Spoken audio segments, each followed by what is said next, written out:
Magre-repair muna tayo ng kabina nitong crane number 2 mga kapedro dahil bulok na rin katulad ng number 3 and number 4.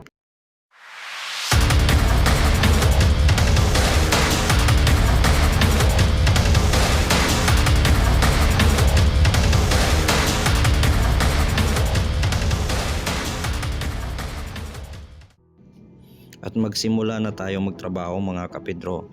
Ikakat lang natin ang bulok na porsyon ng kabina at papalitan lang natin ng bagong plate.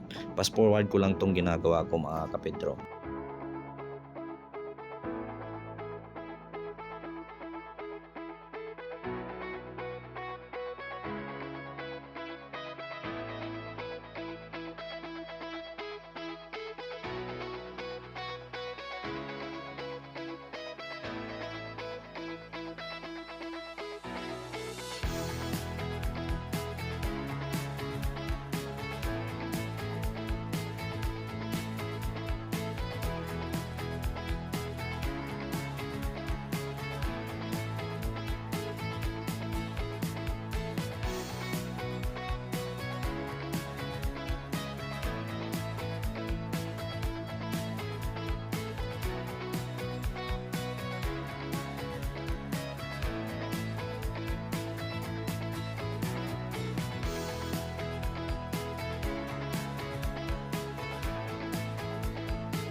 At natapos na din natin to mga kapedro.